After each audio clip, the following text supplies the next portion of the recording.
Nós continuamos na nossa série de exposições em Apocalipse. Nós começamos em março e nós vamos até dezembro. Com a graça de Deus, em dezembro nós encerramos a nossa série. O título da nossa série é O Triunfo do Cordeiro. O Cordeiro venceu, Jesus Cristo venceu, e a vitória do Cristo é a vitória do seu povo. É isso que nós veremos. Nós vamos começar hoje o último ciclo recapitulativo de Apocalipse, o sétimo ciclo, que está do versículo 20 ao capítulo 20 ao capítulo 22, as 7 visões da consumação, como que você pode ver na ordem de culto. Nós então estamos chegando na reta final de Apocalipse e o título da nossa mensagem hoje é a prisão milenar do dragão. Nós vamos considerar e procurar entender um pouco o que é milênio. Esse é de fato um texto muito complexo e por isso eu quis dividir em porções menores. Por isso nós vamos considerar hoje apenas 3 versículos da Sagrada Escritura, porque é importante que nós entendamos com profundidade o que é de fato milênio, o que significa Satanás ser preso durante 1000 anos, um anjo que tem a chave do abismo prende Satanás, o que significa isso de fato? É exatamente isso que nós vamos considerar. Eu quero chamar a sua atenção para a leitura desta, que é a palavra de Deus, Apocalipse capítulo 20, do verso 1 ao verso 3. Amém, irmãos? Todos acharam? Assim diz a palavra do nosso Deus. Vi descer dos céus um anjo que trazia na mão a chave do abismo e uma grande corrente. Ele prendeu o dragão, a antiga serpente, que é diabo, Satanás, e o acorrentou por 1000 anos. Lançou-o no abismo, fechou-o e pôs um selo sobre ele, para assim impedi-lo de enganar as nações, até que se terminassem os 1000 anos. Depois disso, é necessário que ele seja solto por um pouco tempo. Deus Santo, bendito e maravilhoso, nós agradecemos ao Senhor pela Tua santa palavra. Ó Deus, nós ouvimos nas primeiras exposições de Apocalipse o Senhor dizendo vez após vez, de forma reiterada: aquele que tem ouvidos, ouça o que o Espírito diz às igrejas. Senhor, será que temos ouvidos para ouvir? Será que o nosso coração é terra fértil para a Tua palavra? Ó Senhor, faça isso. Em um mundo de muitas vozes, onde que nós ouvimos muitas promessas, ajude-nos a confiar na Sua bendita palavra, infalível, palavra sobre a qual podemos alicerçar nossa vida, porque o Senhor, como nós vimos na semana passada, é um Deus fiel e verdadeiro. Fiel e verdadeiro em tudo o que o Senhor diz. Por isso, Deus, nos dê a graça de ouvirmos a Tua voz. Não permita que confiemos nas promessas enganosas do diabo, a antiga serpente, chamada diabo ou Satanás. Que nós possamos confiar na Tua palavra e na Tua voz, Senhor, é o que nós pedimos em nome de Cristo, o nosso Salvador. Amém. Meus irmãos, o texto que nós vamos considerar hoje fala muito sobre aquele que é o nosso inimigo. E no capítulo 12 nós já fomos apresentados a ele, um grande dragão que se coloca diante da mulher para destruir a mulher. Uma mulher que está grávida, pronta para dar luz a um descendente. E uma mulher grávida, no momento mais difícil da vida de uma mulher, embora no momento glorioso, nós temos uma imagem sendo pintada diante de nós, no capítulo 12. Nós temos a imagem dessa mulher gloriosa, vestida de lua, com um sol debaixo dos pés, mas ao mesmo tempo frágil. E diante da mulher frágil está o dragão, pronto para devorar o filho, assim que o filho nascesse.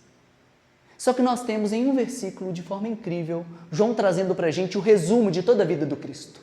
O menino nasceu e foi arrebatado. Sim, o dragão queria devorar o filho. E isso foi desde Gênesis. Desde Gênesis há uma promessa de um descendente que esmagaria a cabeça da serpente. E a serpente então ouve essa promessa de Deus. Alguém vai esmagar a minha cabeça. E quem é? O descendente da mulher. E quem são os descendentes da mulher? Caim e Abel.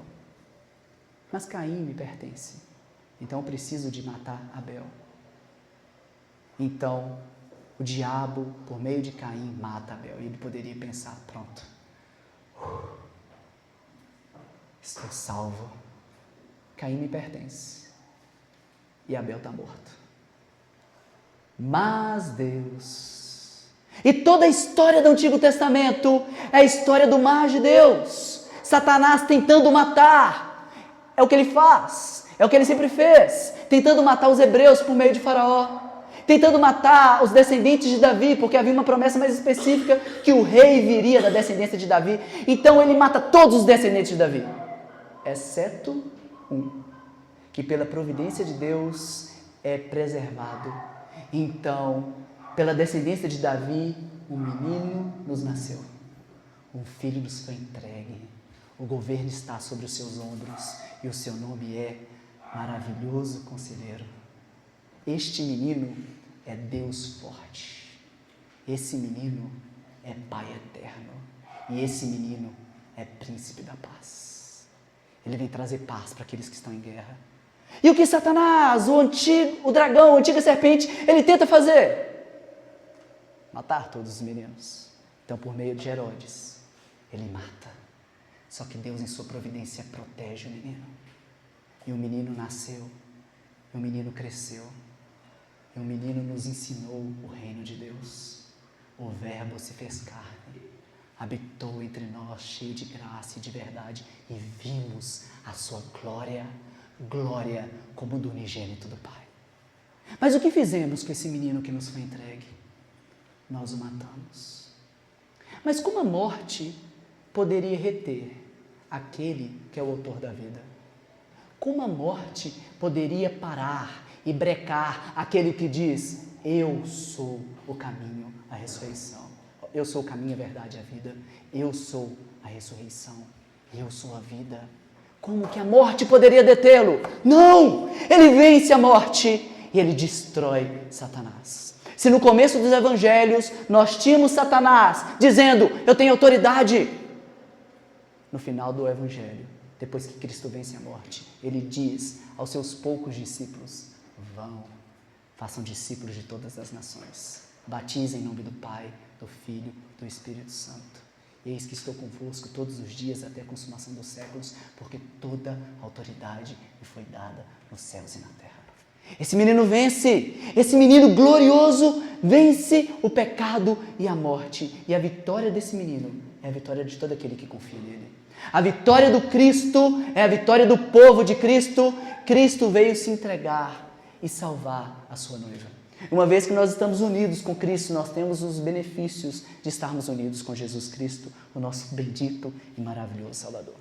Meus irmãos, e a saga continua do antigo dragão, do dragão, da antiga serpente, chamado Diabo e Satanás. E o nosso texto vai falar exatamente sobre isso, sobre quem é o nosso inimigo.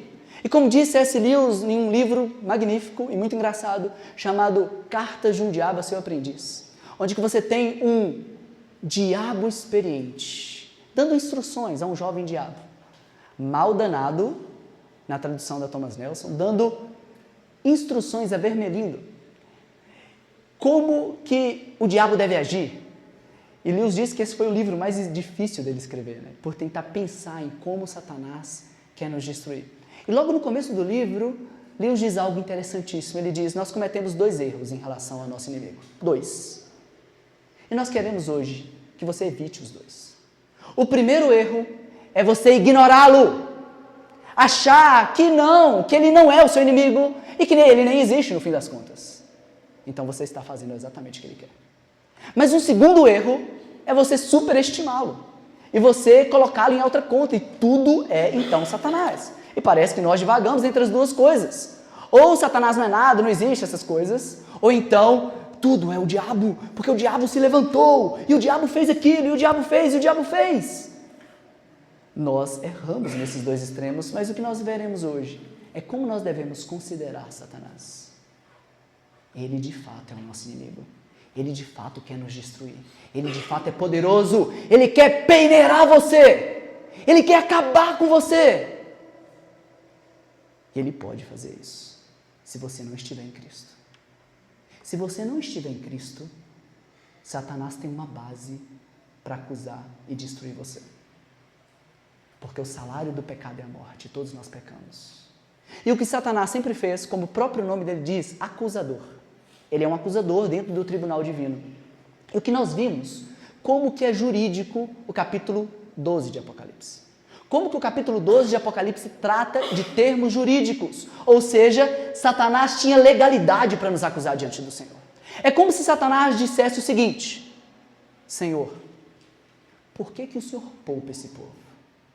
Foi o Senhor quem disse: no dia que eles comerem do fruto, eles devem morrer. Por que o Senhor dá a eles misericórdia? Por que o Senhor poupa eles? Por que o Senhor chama eles ao arrependimento? Não, a tua lei exige que eles sejam mortos. Eles devem ser mortos. Você deve trazer juízo sobre eles. E Satanás, o acusador, ele fazia isso, porque o salário do pecado é a morte. E ele tinha então uma prerrogativa jurídica. Mas o que o nosso Cristo faz? Ele retarda a maldição. Ele diz: maldita é a terra. Ele diz: maldita és tu entre todos os animais. Mas ele não diz que Eva e Adão são malditos. Por que ele não diz? Porque ele se fez maldito em nosso lugar. Porque está escrito: maldito todo aquele que foi pendurado no madeiro. O que o nosso santo e maravilhoso Deus faz, então, com a queda do homem? Sim, ele disse que haveria morte. Sim, há morte. Ou você é eterno. Você é pó, você passa. Está sobre você o juízo de Deus. Você carrega o juízo de Deus. E você não é forte como você pensa que é. Você é como a flor da erva, nasce belo, com vigor, e 100 anos vai transformar você em pó. Mas o que o nosso Deus faz? Sim, o pecado acarretaria em morte, mas o nosso Deus retarda o juízo para que Ele pudesse fazer juízo em nosso lugar, para que Ele pudesse receber a nossa condenação. E o Cristo então se faz carne, se faz um de nós. Deus se faz homem. Deus balbucia, Deus chora, Deus sofre, Deus é humilhado, Deus é morto. E o Senhor Deus venceu a morte. É exatamente isso que Ele faz. Ele entra em aliança com o seu povo, e é só por meio da aliança que Ele pode nos resgatar. É como um exemplo que eu cito: se eu sou alguém que tem uma dívida, e essa dívida deve me levar à condenação, eu certamente serei condenado diante de um juiz que é justo. Eu tenho uma dívida de 20 mil, e eu serei condenado diante de um juiz que é justo. Eu devo pagar pela minha dívida. Mas então eu entro em uma aliança, e eu caso com a Andresa, e a Andresa é rica. A Andresa tem 40 mil. E agora, por meio da minha aliança, eu não devo mais 20. Ela não tem mais 40, mas nós, como uma unidade, pelo vínculo sagrado do matrimônio, nós temos um saldo de 20 mil. E essa é a exata figura que Cristo faz com a gente. A sua noiva devia, a sua noiva iria morrer, mas Cristo vem e faz uma aliança que nós celebramos todos os domingos, uma aliança de sangue. Ele dá o seu sangue, Ele faz um pacto, uma aliança com a sua noiva. E por meio dessa aliança, Ele diz: o que minha noiva deve? O que os meus filhos devem? É a morte. Pois então eu morro. Pois então eu pago. Eu pago o preço pelos meus amados. Eu dou a minha vida por eles. Eu entrego a eles a minha vida. E nós temos vida ao estarmos unidos a Cristo Jesus. E uma vez que nós temos vida em Cristo Jesus, Como que fica Satanás nessa história? Ele que antes podia nos acusar, agora, como nós lemos no começo do culto, não há como nos acusar. Começo do capítulo 8, verso 1 diz, porque não há acusação contra os escolhidos de Deus. Não há acusação para aqueles que estão em Cristo Jesus, que não andam segundo a lei, mas segundo a fé em Cristo. Não há. E como então fica o nosso inimigo? Como nós devemos considerá-lo nessa história? Se ele sim é nosso inimigo, é poderoso, mas o nosso Cristo pagou por nós, o que acontece? É exatamente isso que nós vamos considerar hoje. Eu quero que vocês vejam, de uma forma panorâmica, o que nós temos tratado nas últimas semanas. No capítulo 12, e você tem essa estrutura quiástica. O que é um quiasmo? Um quiasmo é um sanduíche. Você tem as duas pontas iguais e o meio igual, né? Você tem pão e um centro diferente. Nós temos exatamente isso desde o capítulo 12 de Apocalipse. Em Apocalipse capítulo 12, nós somos apresentados a Satanás, o grande dragão que se coloca diante da mulher para destruí-la. No capítulo 20, como a outra ponta do quiasmo, nós temos o juízo sobre Satanás. Mas eu quero que você acompanhe A, B e C na sua ordem de culto. Nós temos a apresentação de Satanás no capítulo 12, nós temos a apresentação das bestas no capítulo 13, a besta que sobe do mar, a besta que sobe da terra, e nós temos a apresentação da grande meretriz no capítulo 17. E agora, uma vez que eles foram apresentados, a tríade satânica, aquilo que Satanás usa para destruir o povo de Deus, uma vez que eles foram apresentados no capítulo 12, no capítulo 13, no capítulo 17, agora, de forma reversa, o nosso Deus vai mostrando a destruição de todos eles. No capítulo 18, nós já consideramos, nós tivemos a destruição da grande meretriz, simbolizando Roma ou Babilônia. No capítulo 19, nós tivemos o juízo sobre as bestas, a besta que sobe do mar, representando os poderes políticos, a besta que sobe da terra, representando os poderes e o engano religioso. E agora, no capítulo 20, nós temos o juízo sobre Satanás. Apresentação a Satanás, na primeira ponta. Na última ponta, juízo sobre Satanás. Apresentação das bestas, juízo sobre a besta. Apresentação da grande meretriz e juízo da grande meretriz. Meus irmãos, eu dividi de forma bem pequena esse capítulo 20, porque tem muitas coisas para nós considerarmos aí. Então a gente vai de forma bem tranquila, bem devagar, tentando considerar. E o que a gente quer entender é o começo do capítulo 20. O que significa esse começo do capítulo 20 e o que significa essa prisão de Satanás durante 1000 anos. Nossa exposição está dividida em 4 partes. A primeira parte você encontra no capítulo, na página 4 da ordem de culto. E nós vamos entender um pouquinho sobre quem é o dragão, a antiga serpente, nosso adversário chamado diabo ou Satanás. A gente vai entender um pouco quem é ele para que nós não caiamos no erro de ignorá-lo e nem no erro de superestimá-lo. No segundo momento, na página 5 da ordem de culto, nós vamos ver que não há, eu vou tentar, vocês têm visto que eu tenho procurado ser mais homilético do que exegético, né? Eu não estou querendo entrar em muito detalhe do texto, mas eu estou querendo trazer uma mensagem com impacto para os nossos corações, para a gente entender como que a gente vive à luz dessas verdades. Mas esse é um texto que eu não posso me esquivar completamente disso. Então a gente tem que tratar algumas coisas, e aí a gente vai ver...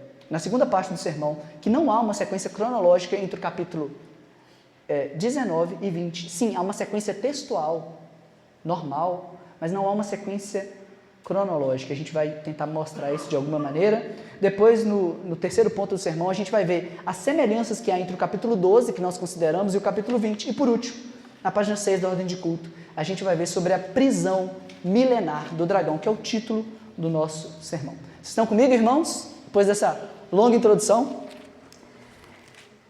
Então, quem é o dragão, a antiga serpente, o nosso adversário? No capítulo 12, nós já fomos apresentados a ele. O grande dragão que nós vimos naquela visão de Apocalipse capítulo 12, o texto diz de forma muito clara, a gente não precisa de tentar entender o que o texto está dizendo. O texto diz, capítulo 12, verso 9, o grande dragão é a antiga serpente chamada Diabo, Satanás, que engana todo mundo. A primeira coisa que a gente tem que saber sobre o nosso inimigo é que a forma dele não é a mesma. Você não olha para Satanás e reconhece ele, eu vi ele lá, então é a mesma coisa. É o dragão, é a serpente, é a serpente. É o diabo, é Satanás? Não.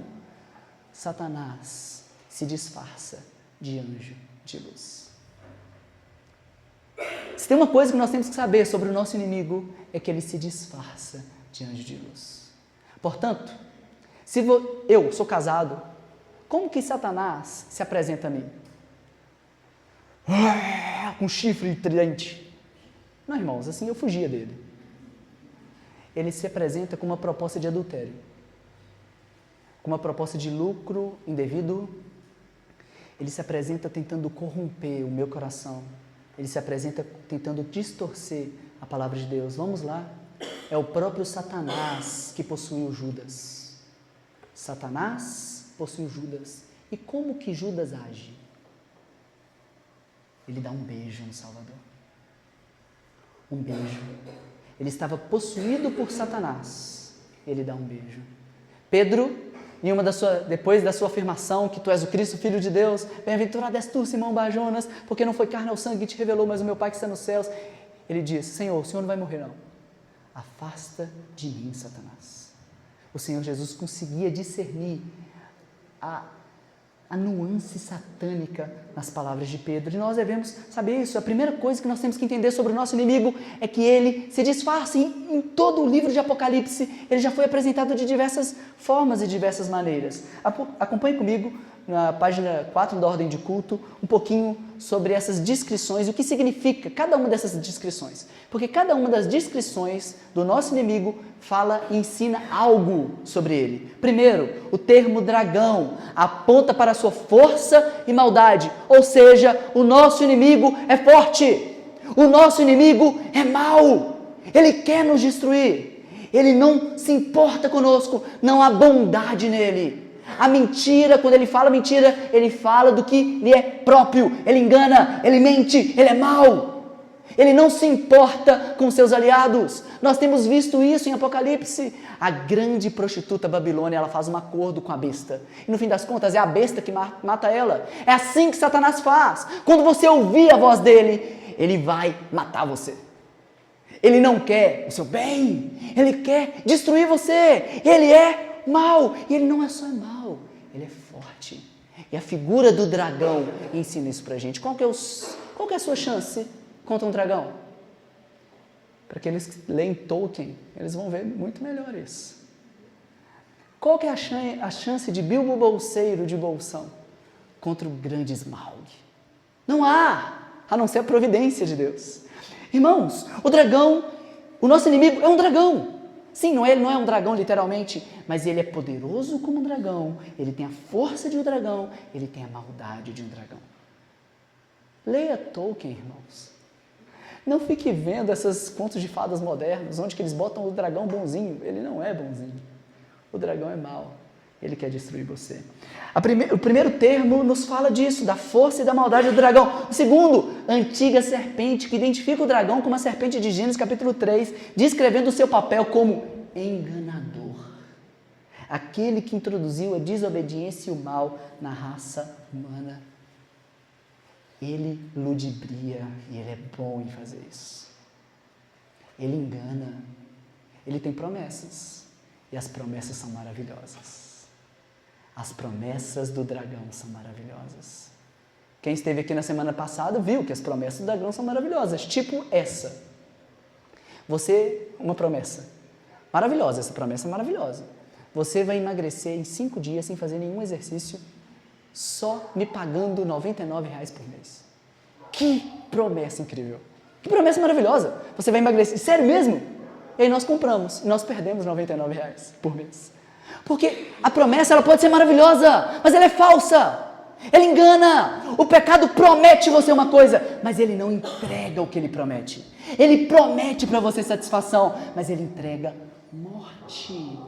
É isso que o pecado faz.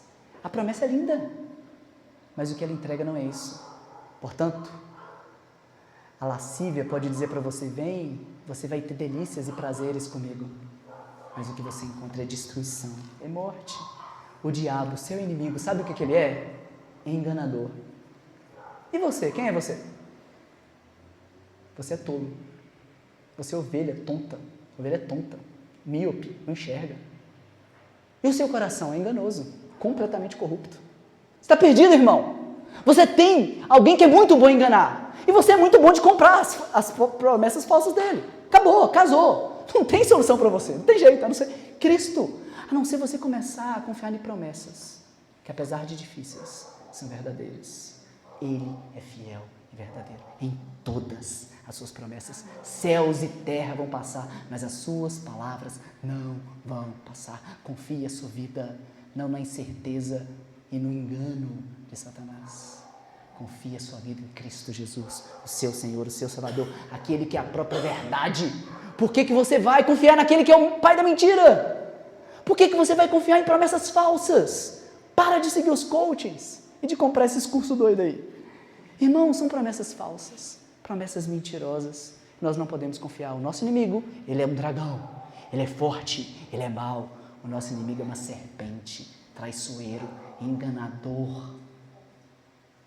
E você é tonto. O que mais que ele é?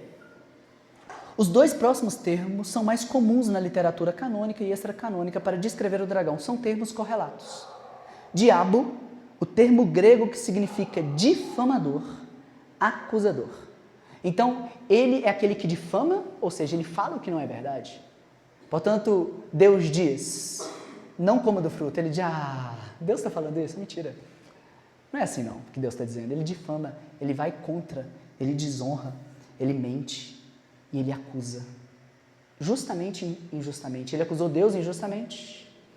Ele acusa, ele tenta acusar os escolhidos de Deus injustamente, porque não há condenação para aqueles que estão em Cristo Jesus. Ele é difamador e ele é acusador. E Satanás também, transliterado para o hebraico, então, diabo, grego, Satanás, hebraico. Significa, tem significados bem parecidos, né? Adversário, oponente. Então vamos lá. Você tem alguém que é o seu adversário. Você tem alguém que é o seu oponente. Vamos lá, luta. Eu contra PC. Vai dar certo, irmãos. Você tem lá o PC de um lado, você tem eu do outro. E aí? E ele lascou. Eu estou treinando, eu vou treinar. Você tem o diabo de um lado. Quem ele é? Ele é o dragão, ele é forte, ele é poderoso, ele é mau, ele é manipulador, ele é mentiroso, ele é enganador. E você tem você do outro lado, e aí? Qual que é a chance dessas coisas darem certo? Ele é o seu oponente. Eu te pergunto agora, você pode subestimá-lo? Nós podemos subestimar o nosso inimigo? Podemos subestimá-lo? Meus irmãos, nós temos algo falando sobre quem é o nosso adversário também ao redor de Apocalipse, e agora vocês vão assustar. Porque nós já consideramos a carta às igrejas. E sabe onde que Satanás está? Onde que ele está, gente? Na igreja. Sim, ele está no mundo lá, ele está enganando, e aí beleza. Só que o objetivo, e o grande objetivo dele, não é com aqueles que já se perderam.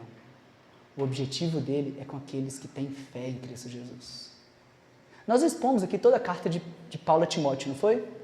Uma das coisas que eu disse para vocês é que Satanás tem o alvo dele na minha testa. Ele quer acabar comigo. Se ele acabar comigo, ele consegue acabar com muita coisa. Eu sei disso. E aí, o que a gente faz? A gente teme? Não, irmãos. Nós não precisamos temer, porque é o nosso Senhor que nos protege. O que nós precisamos temer é o nosso pecado. É Deus quem nos protege. Agora, de fato, Ele quer nos peneirar. Ele quer nos peneirar como trigo, acabar com a gente, destruir a gente. Mas o nosso Deus, mas eu orei por vocês, para que a sua fé não desfaleça, para que você possa manter e sustentar a sua fé. Olha que coisa linda. O nosso Deus ora por nós, Ele intercede por nós e Ele nos mantém. Perseverança dos santos, bendito seja o nosso Deus. Aquele que está de pé, cuide para que não caia. Nós não somos melhores do que homens, muito melhores do que nós, do que caíram. Nós precisamos de afirmar o nosso coração no Salvador, nas promessas do Salvador, porque se nós ouvirmos o nosso inimigo, ele vai certamente nos destruir, porque nós somos tolos e ele é forte. E Satanás, então, de uma forma assustadora para a gente, ele é encontrado dentro das igrejas. Acompanhe comigo o que o Leandro Lima diz no comentário dele sobre Satanás em toda a sagrada, em todo o livro de Apocalipse. Página 4 da Ordem de Culto. João já deu algumas informações sobre o dragão. Mencionou que ele possuía uma sinagoga em Esmirna, em Filadélfia. Gente, Satanás que possuía. Ele é o dono lá da igreja de Esmirna e de Filadélfia. Ele tem lá a sinagoga lá dentro. Referência a judeus que pensam... Perdão, irmãos, estou interpretando o texto bíblico errado. Ele possuía uma sinagoga na cidade de Esmirna e de Filadélfia, porque judeus perseguiam o povo de Deus e atacavam e destruíam o povo de Deus. Mas agora é o que aperta aqui, olha. Porque nós vimos nas cartas que a igreja é muito parecida com a sua cidade. Isso é terrível, né? Isso é terrível de perceber, mas a igreja de Éfeso, ela tem o pecado da cidade de Éfeso. A igreja de Pérgamo tem o pecado da cidade de Pérgamo. Como que está muito ligado a essas coisas? E a pergunta que eu faço, será que o nosso pecado é diferente do pecado das pessoas de Almolevade, do nosso vizinho que não conhece a Deus? Quais que são os pecados coletivos que nós temos? Quais são os deuses que nós adoramos? Será que se o Senhor Deus tivesse que escrever uma carta para nós como igreja, Ele não acusaria nós dos mesmos pecados que Ele acusa a nossa sociedade? E aí, olha só, o que acontece? Ele tinha um trono e uma casa em Pérgamo, referência ao culto ao imperador na cidade. Ele tinha discípulos íntimos em Tiatira, esse que é o ponto que eu queria chegar. Ele tinha discípulos íntimos dentro da igreja de Tiatira. Já foi mencionado também que Satanás lançaria na prisão alguns crentes de Esmirna, porém, foi no capítulo 12 que ele recebeu a descrição mais detalhada. Relatou-se seu esforço histórico por impedir o nascimento do prometido filho da mulher e, ao mesmo tempo, seu fracasso nessa missão. Ele foi também identificado como sendo a antiga serpente de Gênesis capítulo 3, a qual, de certo modo, foi a origem de todo mal e sempre perseguiu e acusou a descendência prometida, mas falhou em sua tentativa de destruir o descendente. Por causa disso, o dragão pagou o preço da derrota jurídica que Cristo lhe impôs ao morrer na cruz, ressuscitar e subir aos céus.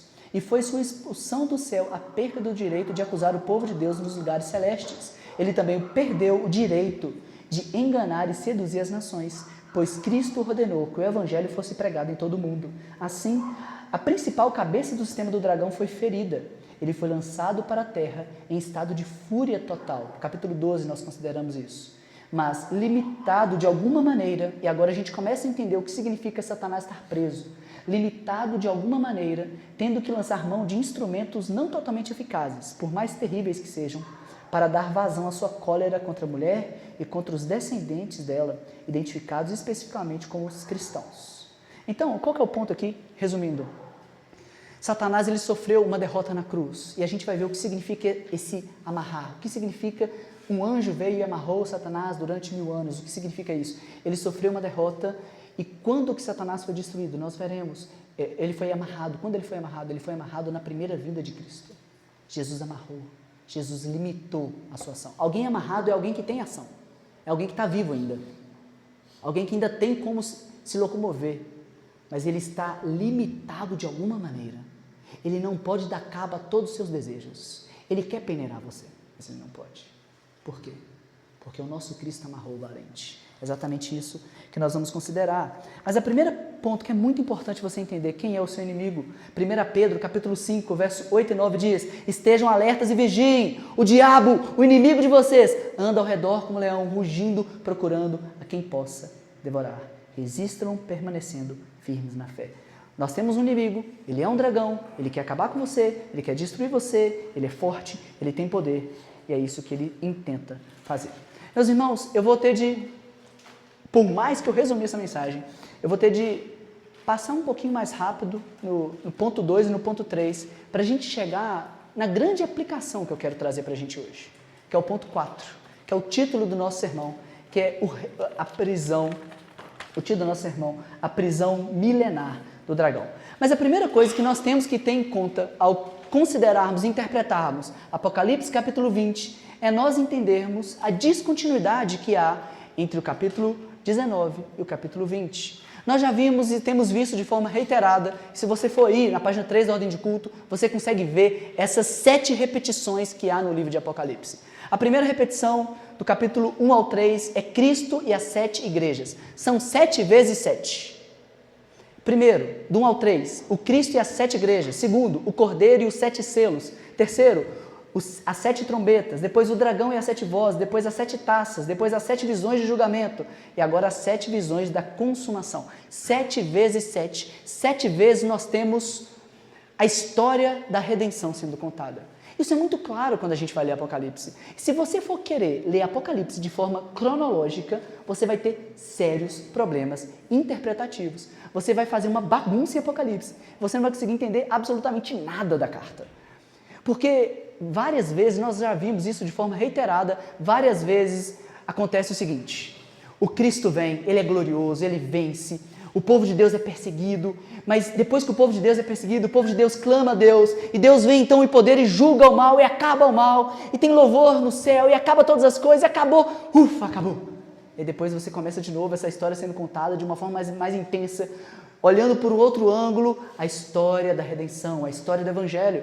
Se você não considerar isso, Satanás foi destruído pelo menos umas 6 vezes. O mundo acabou pelo menos umas 7 vezes em Apocalipse. O mundo acaba tudo, julgou, acabou, agora é paz, alegria no céu. Aí de novo começa a história sendo contada. E é exatamente isso que nós vimos na última semana. Na última semana nós encerramos, irmãos. Nós tivemos 2 banquetes no capítulo 19.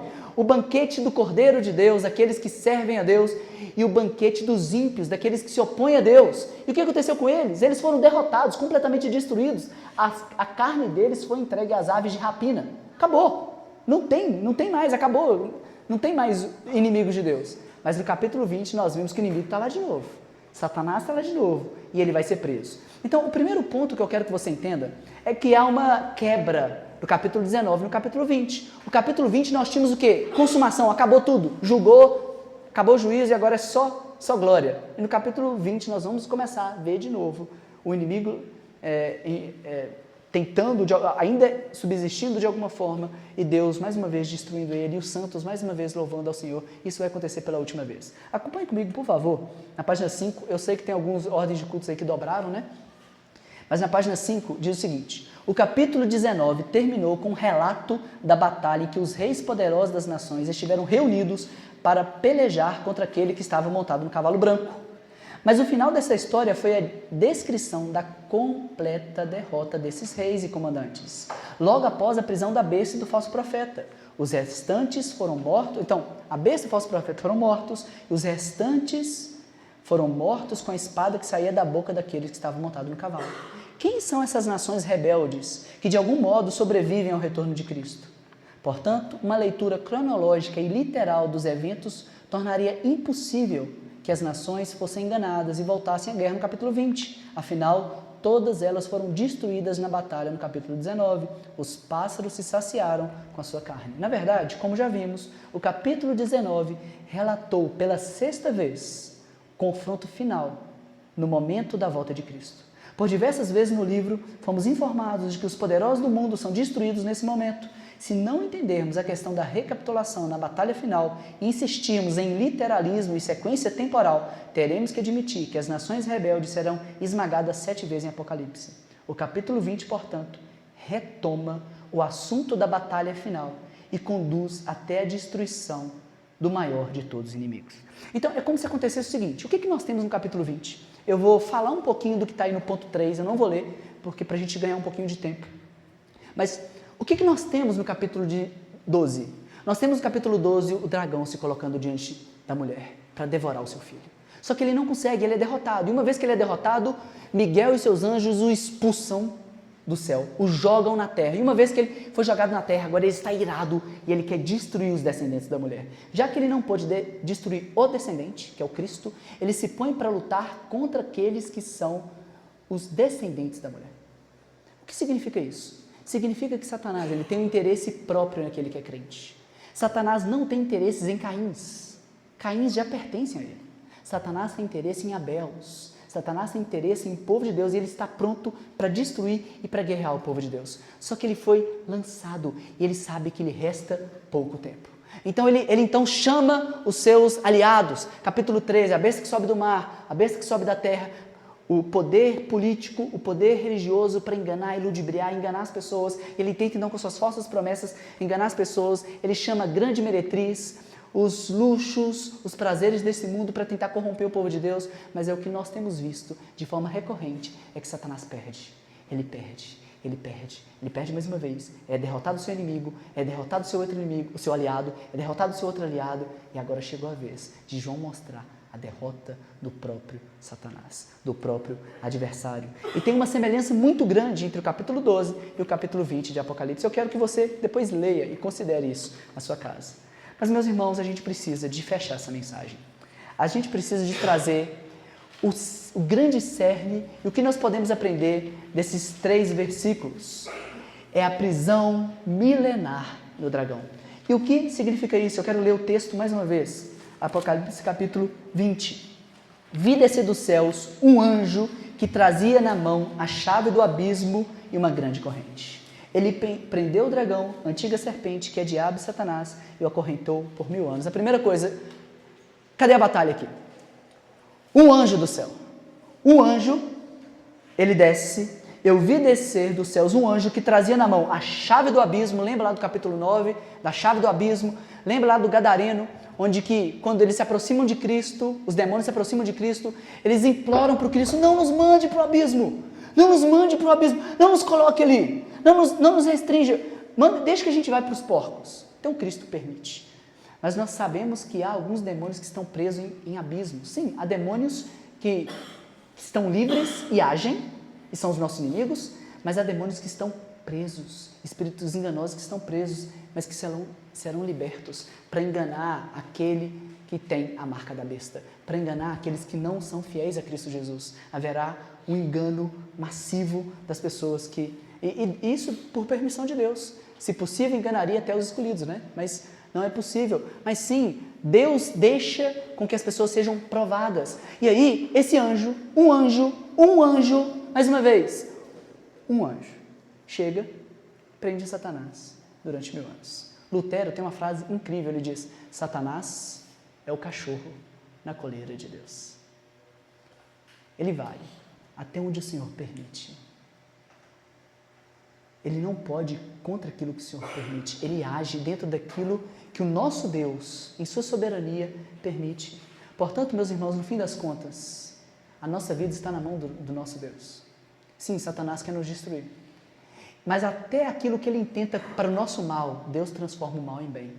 Deus tem esse poder, se nós somos os seus filhos. E um anjo, irmãos, um anjo prende Satanás por 1000 anos. Mas o que significa... E, na verdade, quando isso aconteceu? Temporalmente. Essa é a grande chave para nós entendermos Apocalipse capítulo 20, para nós entendermos tudo que a gente está tratando aqui. Quando é que Satanás foi preso? E, meus irmãos, de forma muito clara, Nathan, depois a gente tem que discutir, mas de forma muito clara, Satanás foi preso, ele foi restringido na primeira vinda do Salvador. E aí eu quero olhar alguns textos da Sagrada Escritura para que vocês vejam isso. Eu quero mostrar isso para vocês agora, eu quero provar isso para vocês agora, a última parte do nosso sermão, a prisão milenar. Então, quando Satanás... 2 perguntas a gente quer responder. Quando Satanás foi preso e por quanto tempo? O que significa 1000 anos? Né? 1000 anos significa muito tempo, né, gente? Muito tempo. E nós temos visto que números em Apocalipse nunca são literais. Apontam para realidades. Né? Se eu disser assim para você, esse cara é 10. Assim, é ridículo se alguém daqui 300 anos olhar para isso, ele é 10, então são 10. Eu acho que era... realmente acontece de ter 10 gêmeos, né? 10. Como assim? Como assim esse cara é 10? Não dá para você interpretar isso literal. Não dá. Irmãos, toda língua existe isso, figura de linguagem. Se você interpretar Apocalipse literalmente, você não vai entender o que o Apocalipse está dizendo. Sim, há uma mensagem literal, mas a mensagem literal não é o que a figura apresenta, porque nós usamos figuras para transmitir conceitos. Isso está claro em Apocalipse, né? Isso está claro na cabeça de vocês, mas eu vou continuar ilustrando, dando aqueles exemplos que são claros e que eu sempre dou. Mas é muito óbvio, quando eu digo, por exemplo, aquela mãe sempre passa a mão na cabeça do menino. Essa mãe só fica passando a mão na cabeça desse menino. Não é um menino que a mãe fica lá passando a mão na cabeça dele. Não, eu tô querendo, tem algo que é literal. Ela mima ele. Isso que eu estou querendo dizer. Você tem que interpretar a figura, a imagem, para você entender o conceito. Nossa, fulano deu um tiro no pé. Ele deu um tiro no pé. Você não vai pensar que alguém olhou para o pé, pum, deu um tiro no pé, não é isso. Ele se atrapalhou. Então, imagem transmite conceito. Uma imagem que eu pinto na sua cabeça deu um tiro no pé, transmite um conceito. Ele se atrapalhou. Da mesma forma, em Apocalipse, você tem imagens que transmitem conceitos. A gente tem que entender quais são essas imagens e quais são esses conceitos, né? Então, o que significa 1000 anos? Vamos lá. Na página 6 da Ordem de Culto tem um pouquinho sobre quando Satanás foi preso no abismo. E aí eu vou considerar alguns textos. Mas quando Satanás foi preso no abismo, a interpretação mais provável é que associe esse momento à primeira vinda de Cristo, quando ele, através da sua morte, ressurreição e ascensão, colocou o inimigo debaixo dos seus pés, como o capítulo 12 demonstrou. Assim, o momento em que Satanás é lançado para o abismo coincide com o momento em que Jesus subiu ao céu, foi coroado e reconhecido como soberano, capítulo 5, e expulsou o dragão, lançando para a terra, capítulo 12, onde ele é mantido sob a restrição divina. Não significa que ele tenha sido lançado de fato no abismo literal, com correntes e chaves literais, materiais, mas que restrições foram impostas a ele, a fim de impedi-lo de agir. Portanto, a prisão de Satanás é uma restrição espiritual, imposta a ele por causa da vitória que Cristo conquistou em sua vida neste mundo, na cruz e na ressurreição. Portanto, a prisão de Satanás significa a restrição que o próprio Cristo lhe impôs ao vencê-lo na cruz. Eu quero dar algumas imagens para você. Nós temos em Mateus capítulo 12, Jesus usando uma figura muito interessante. Acusam Jesus de expulsar demônios por Beelzebu. Ele diz: um reino subdividido não prospera. Se Satanás expulsa Satanás, o seu reino vai acabar. Na verdade, o que eu estou fazendo é diferente. Eu estou invadindo o reino das trevas. O próprio Cristo veio. Satanás sim tinha legalidade para nos destruir, mas meus irmãos, o verbo se fez carne. O Cristo veio, e uma vez que o Cristo veio, ele entrou na casa do valente, amarrou o valente, venceu a morte, tirou o poder que o valente tinha para nos acusar, tirou aquilo que ele podia nos ferir, despojou o nosso inimigo daquilo que ele podia. Ah, mas eles pecaram, eles têm que morrer. Pois então, eu morri. E aí? Não tem. Eu venci, amarrei o valente. Agora ele diz: eu venço a morte. Todo o poder me foi dado nos céus e na terra. O valente já está preso.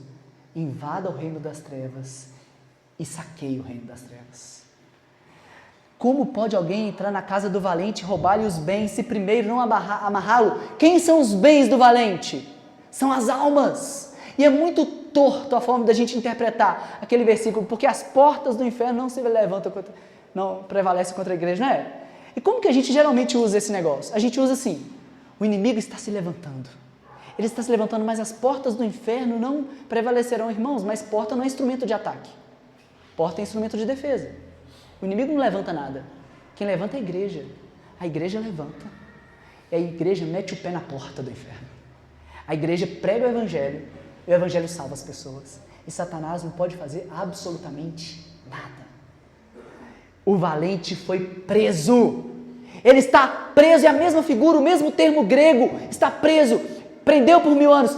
Prendeu o valente. É o mesmo termo. Satanás está preso. A mesma coisa acontece no Evangelho de João, capítulo 12, quando é dito acerca da expulsão de Satanás como algo relacionado à vitória de Cristo na cruz, expressa no Evangelho de João. É muito interessante essa narrativa de João, porque tem os gregos que querem conversar com Jesus. Eles perguntam para Jesus assim: Jesus, tem uns gregos aí que querem falar com o Senhor. E ele começa a falar: eu vou morrer, eu vou entregar minha vida, e aí eu vou vencer a morte. Jesus, acho que Jesus não entendeu a pergunta, porque a gente perguntou que tem uns gregos querendo ver ele. A pergunta é: Jesus, eles podem te ver ou não podem? O que o Senhor está falando aí? Eu já entendi esse negócio, mas por que o Senhor está falando aí de... E ele diz: quando eu ascender, eu atrairei todos a mim. Satanás será expulso. E uma vez que ele for ser expulso, eu vou atrair todos, gentios e judeus. Sim, eles querem me ver e eu vou atraí-los. Mas agora eu preciso de me entregar. Eu preciso de expulsar Satanás. Eu preciso de vencer Satanás. Eu preciso de dar paga daquilo que Satanás, que o pecado exige, que a lei de Deus exige. Eu preciso morrer. É isso que está falando. Não tem como eu atrair grego, não tem como eu receber grego se primeiro eu não morrer. Eu preciso de morrer, eu preciso de expulsar Satanás, eu preciso de despojá-lo para que ele possa ser atraído para mim. Meus irmãos, caminhando para o fim, tem uma outra questão também no Evangelho de Lucas. Na narrativa de Lucas também encontramos referência à submissão dos demônios aos discípulos. Quando pregavam o Evangelho, Jesus disse na ocasião: eu vi Satanás caindo do céu como relâmpago. Eles estavam todos felizes. Olha, os demônios se sujeitam a nós. Falou assim, fiquem felizes, não porque os demônios se sujeitem a vocês, mas porque o nome de vocês está escrito no livro da vida. Eu vi Satanás caindo. É tão certo como ele usa a figura do passado. Eu vi, aconteceu, mas ainda iria acontecer quando Cristo na cruz vencer Satanás. Então o que está acontecendo? Jesus está falando, sim, é claro que os demônios vão sujeitar. É claro que eles não têm poder. Eu o farei cair. Lembra, mais uma vez, cair? Nós temos uma continuidade, desde o capítulo 12 até o capítulo 20 agora. Satanás estava no céu e ele poderia acusar os escolhidos de Deus. No capítulo 12 ele caiu do céu na terra, ele foi lançado do céu na terra. E agora no capítulo 20 ele é pegado da terra e colocado no abismo. E depois ele é solto por um tempo e ele é pego mais uma vez e agora é colocado no lago de enxofre e de fogo. Então é uma caída de Satanás, daquele que tinha autoridade para nos acusar e poder para nos acusar. Cristo morre, ele já não pode cair, ele já não pode mais, ele tenta destruir a gente, ele tenta acabar com a gente, peneirar a gente, mas ele não pode, porque Cristo ora por nós, depois ele é lançado no abismo, ou seja, a ação de Satanás ela é restringida durante 1000 anos. O que significa 1000 anos em Apocalipse, gente? 1000 anos significa um grande período de tempo, um período gigantesco de tempo. Então, Satanás é preso durante 1000 anos. Quando que ele foi preso? Ele foi preso quando aconteceu Colossenses capítulo 2. E eu quero encerrar com esse texto. Colossenses capítulo 2, do verso 10. Eu quero convidar você a abrir sua Bíblia. Colossenses capítulo 2.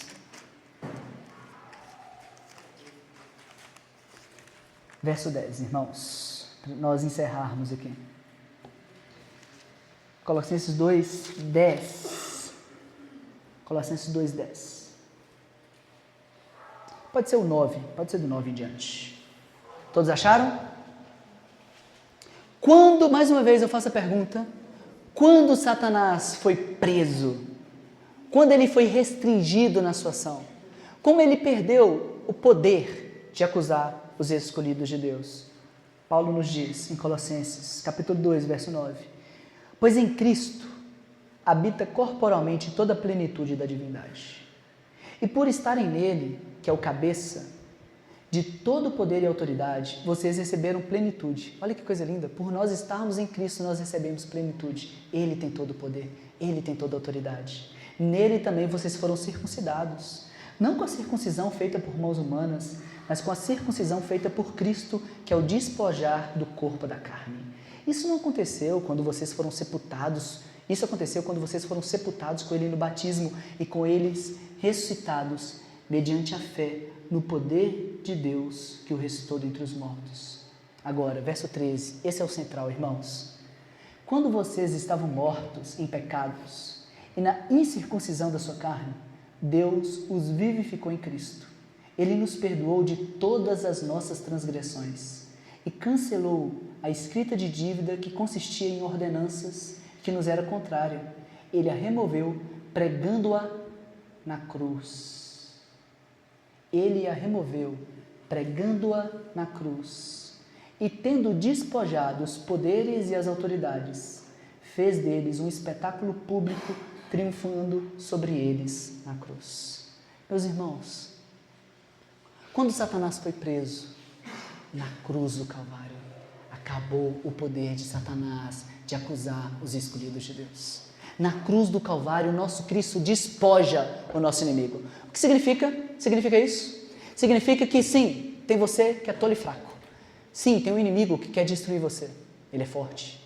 Mas o nosso Cristo vem, amarra ele, tira dele todo o seu poder, todas as suas armas, o reduz à escravidão, o prende, tira de todo o poder que ele tinha para nos acusar e triunfa sobre eles.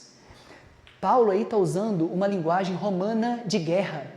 O que acontecia quando em guerra os inimigos eram vencidos? Os reis vinham vitoriosos e os inimigos amarrados em correntes e nus, sem nenhum poder para acusar, sem nenhum poder para destruir e para causar dano. O que a gente aprende de tudo isso? O que significa que Satanás está preso? Vocês lembram? Nós somos uma igreja em plantação, irmãos. Essa igreja está sendo plantada. Uma igreja tem 2 anos e meio que a gente caminha, né? E o que eu sempre disse para vocês, irmãos? E o que está no fim da nossa ordem de culto? E o que nós oramos no primeiro encontro do grupo base dessa igreja? Nós dizemos: Senhor, a causa é tua, não nossa.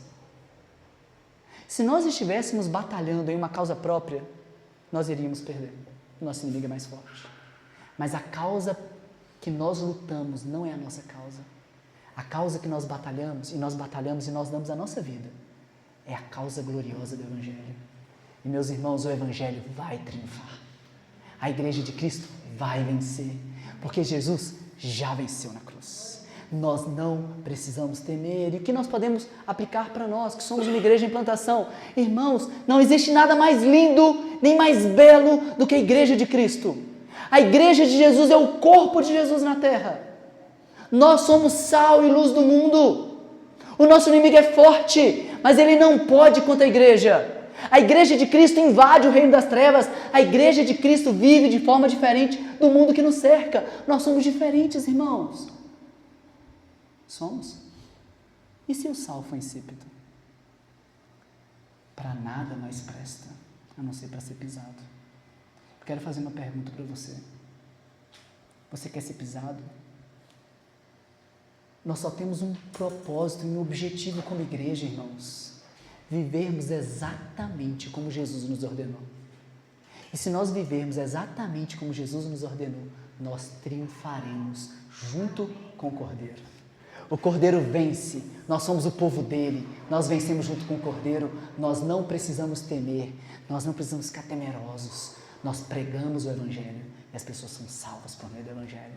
Porque Satanás está amarrado, nós saqueamos a sua casa, nós avançamos com o Evangelho, com o poder de Deus, com a glória de Cristo. Nós não só anunciamos o Evangelho, mas nós vivemos o Evangelho e nada pode nos separar, nada pode nos parar, nem o inimigo, o nosso adversário. Portanto, como nós devemos agir de forma coerente com o nosso inimigo, em relação ao nosso inimigo? Sim, ele é o nosso inimigo, nós não devemos subestimá-lo, não devemos subestimá-lo, mas não precisamos temê-lo. Não precisamos temê-lo, nós existimos firme na fé. Ele fugirá de nós. Ele fugirá de nós. Ele não terá lugar em nosso meio. Em nosso meio ele não tem. Porque o sangue de Cristo é que nos reveste. Nós estamos investidos do poder do Cristo para saquear o nosso inimigo que está preso durante 1000 anos. O que significa isso? Significa que desde a primeira vinda de Cristo, onde ele amarrou o valente, aquelas pequenas pessoas começaram a pregar o Evangelho. Satanás poderia repelir aquelas pessoas? Ele tentou. Ele tentou matar os cristãos, jogá-los às feras, mas quanto mais nos perseguiam, mais a fé cristã crescia. Como diz Tertuliano, o sangue dos mártires é a semente da igreja. Então, quanto mais eles perseguiam a nossa fé, mais nós crescíamos, porque é impossível combater aquilo que é verdade de Deus encarnada. Jesus venceu, a igreja vai vencer. Pode vir o mundo, pode vir o diabo, pode vir Satanás, pode vir a corrupção interna do papado ou das falsas igrejas hoje. Nós batalharemos pela igreja de Cristo. E a igreja de Cristo vai triunfar sem nenhuma sombra de dúvida, sem zero sombra de dúvida. Meus irmãos, nós batalhamos uma causa que é ganha. Nós já vencemos, batalhamos uma causa que Jesus já venceu por nós. Não precisamos temer. Agora, precisamos temer não Satanás, mas o nosso coração. Satanás começou a conseguir destruir a igreja quando ele a corrompeu por dentro. Como nós podemos agir em relação a tudo isso?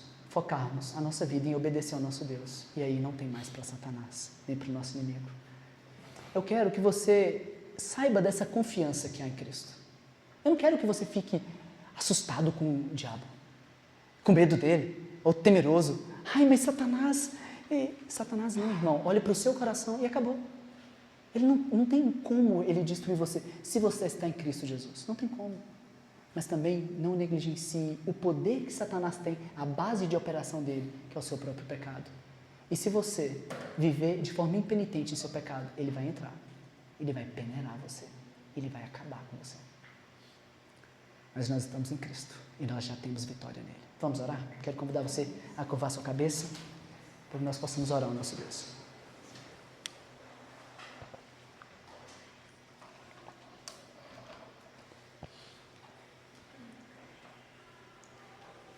Senhor Deus, Pai, Filho e Espírito, bendito seja o Senhor. O Senhor redimiu um povo e nós somos o povo do seu pastoreio. Obrigado, Senhor. Obrigado pelo teu cuidado, pelo teu amor. Obrigado porque o Senhor destruiu aquele que podia nos destruir. O Senhor destruiu o pecado e a morte. O Senhor prendeu Satanás. Ele está preso. O Evangelho vai triunfar. O Evangelho vai reinar. Satanás não pode reter a luz do Evangelho. E bendito seja o Senhor, porque a luz do Evangelho chegou até nós. Ó Deus, nos dê a graça de sermos fiéis à luz do Evangelho, a compartilharmos e sermos coerentes com o Evangelho que recebemos e a vivermos de modo digno da vocação que recebemos. Deus, nos dê piedade, santidade, amor a Ti, para que o nosso inimigo não tenha nenhuma oportunidade para nos peneirar e destruir. Nos mantenha de pé, Senhor. Nós precisamos de Ti. Obrigado porque batalhamos nessa causa linda e gloriosa do Evangelho. Nós já vencemos com o Senhor e hoje nós nos alegramos. Obrigado, Senhor. Obrigado porque o nosso inimigo, apesar de forte, não pode nos destruir, porque o Senhor é mais forte que todos. É o Senhor, Pai, que nos deu ao Seu Filho e ninguém pode nos arrebatar das mãos do Senhor. Bendito seja o Senhor, obrigado por essa certeza magnífica que a Tua igreja vai triunfar nesse mundo. Senhor, nós vemos tantas coisas que não deveriam acontecer com a igreja. Nós amamos a igreja, Senhor, por isso purifica o Teu povo. Tem misericórdia de nós, Senhor. Ajude-nos a viver de forma coerente com a fé que recebemos. Ajude-nos a avançar, pregar e viver o Evangelho com fidelidade, saquearmos o reino das trevas e trazermos muitas almas para o Senhor. Porque a causa que lutamos não é a nossa causa, mas é a Tua causa. Obrigado, Jesus, pela Tua bondade infinita. Nós oramos em Teu santo nome. Amém. Nós vencemos pelo sangue do Cordeiro